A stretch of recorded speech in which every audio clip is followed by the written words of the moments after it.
I got asked the other day to do a 60 by 80 climatized building to go into New York. And I said, nothing really exists, so I'll just draw it out. So, like I always done in the past, I got out my graph paper and I started to draw.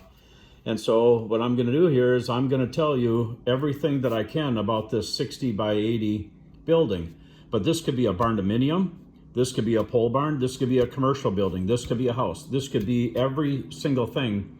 And all the details are kind of the same, depending upon what you want to do.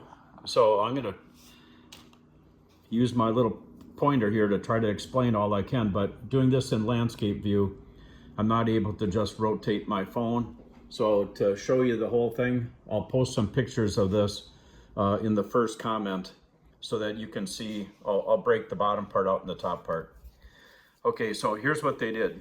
The very first thing that they wanted to do is they said they wanted 20-foot wall heights, and they wanted 20 feet in the middle of the building, because what they want to do is drive their combine through a 14 feet tall door, 13.6, and then they want to raise the arm up so that they could do repair work on the auger arm.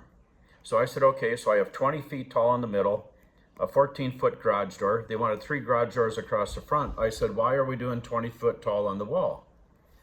I said, the amount of wind load that comes in on this wall right here, I said, this is 3 times almost of what it is on a 14-foot tall wall. I said, well, why don't we do 14 feet tall and then do your 612 roof pitch on the outside, but do a scissor truss on the inside. And they were a little confused on the phone because they'd never thought of doing it this way, but they said that absolutely makes sense. I said, I'll do the math, I'll calculate it out, and that's what I'm talking you through here today is, so this is 60 feet wide. So 60 by 80 is what they wanted to have. And so I've gone all the way through, calculated where all the trusses are. I've done all of that. Okay, so they have 612 roof pitch on the outside. I did a 312 pitch on the inside, but I only ended up at 21.6 tall.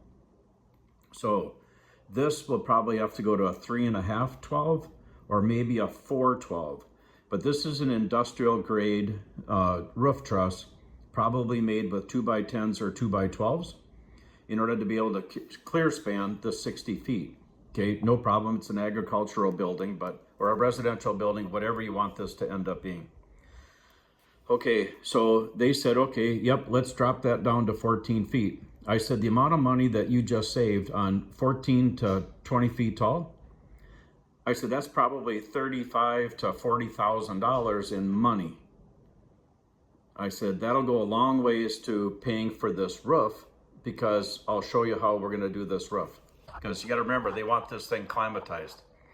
When I mean climatized, they need this to be net zero, passive house, LEED certified, Energy Star 3.2, step codes, you name it. They want it to meet all the codes, and they want it as a deliverable, which is what ThermoStud's Ultimate Panel does.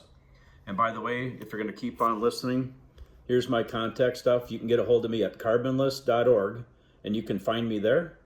And this is the ThermoStud's Ultimate Panel System. So this is a wall and a roof system, 100% thermally broken. Okay, so I'll talk you through that. But anyway, so here's the overall design. So this will be a scissor truss. They're going to be girders. I'll tell you what that means. They want a complete thermal break on the outside of this. They want a thermal break over there. And so then I talked to them, let's start from the foundation. I said, we can do a Superior's wall systems for the foundation, because you're carrying a fair bit of load, especially every 8 feet on center. There's 25 to 35,000 pounds. I don't remember what the snow load is. I think it's 55 or 65 pounds a square foot. So there's a fair bit of load coming down right here. So before I forget, this 6x6 would probably have to sit on a LVL, treated LVL plate in order to carry the load so it doesn't smash the plate. Okay, so we got all of this structure done. So now we're gonna go through the rest of the building one at a time. So before I forget, this could be a thickened slab right here. This could be easy form slab. See that they could run insulation out here 4 feet out, and minimize the ability of the frost to come around. So monolithic, easy form, monolithic something. They make an actual form to be able to do this. We've done that quite a few times on a bunch of buildings.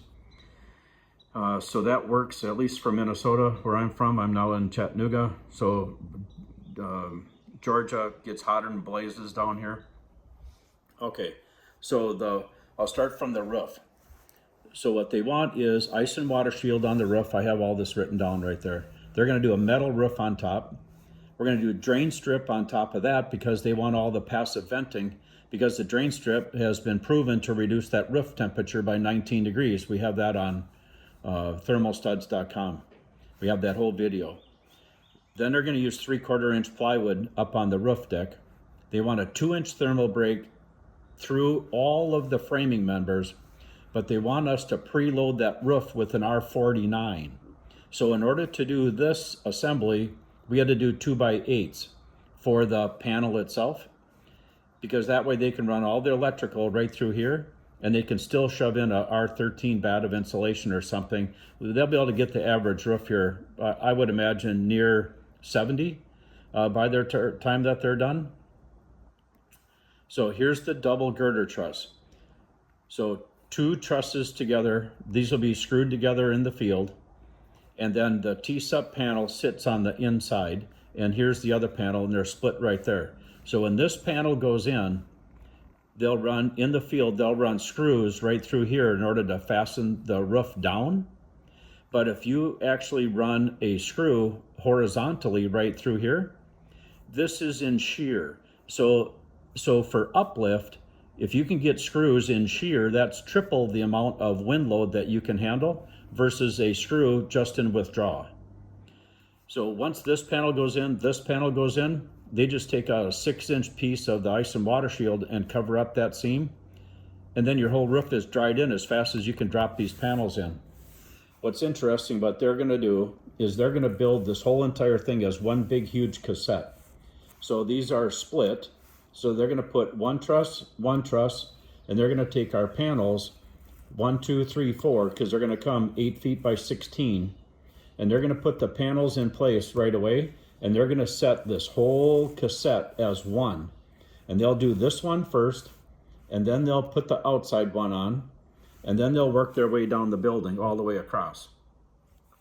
So the outside walls will probably take, in this case, for sure 1 day, maybe a little bit more, but for sure a day to get this all done. This end will take a little effort. This will come in as few pieces as possible and try not to have it an over width load, but that's an 18-foot door, so it'll be a little creative on how this whole panel system gets put together, but at least it's not carrying a roof load. So they'll stand this up as one big gable. So that gable, actually, the ends will run from here all the way up to the top, so that the end panels are finished, and they'll drop this first truss right behind the wall, right there. That's where it'll go. So every 8 feet is where it drops right here. So that's the whole entire system. So it's metal roof by others. Drain strip is included, so they'll ship the drain strip out and somebody else has to install it on the field.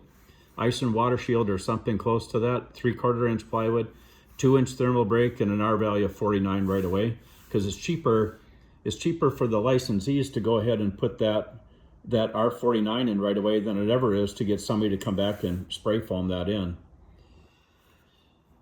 So the walls in this case are going to be 5/8 inch OSB, horizontal. They're going to run the horizontal 2x6s to act just like the purlins in the wall. They'll be 24 inches on center. They'll supply the drain strip again, so there'll be 2-inch outboard insulation continuous. And it'll be preloaded with an R28 in the wall right away. So that way there's plenty enough room to run the electrical wires, and then again, put an R13 or an R19 bat of insulation in there and compress it and fit, and then do your 5/8 inch drywall on the walls and 5/8 inch drywall on the ceiling. So that's how this whole entire system works. So it could be a barndominium. We've done the walls, well, we have a bid out right now, 26 feet tall for a gymnasium. We have another one out for a barndominium that's actually 30 feet tall. So they're going to stand up the whole entire wall, and then they'll set the floor system in between. So that way it's just one set of labor standing up all the entire walls, and then they'll drop the floor cassettes in the middle. So it does go pretty fast. But that's the whole entire system, completely thermally broken. The walls and roof go on so fast that technically they could shingle or put the metal on the roof on Friday, put the windows and doors on Friday, and come back next week. But it's completely dried in, all ready to go. But that's how you build the system out. Walls, and then put the roof on top of it. So I'm Brian Iverson. I've invented all the T-stud products, thermal stud products, drain strip, all of it.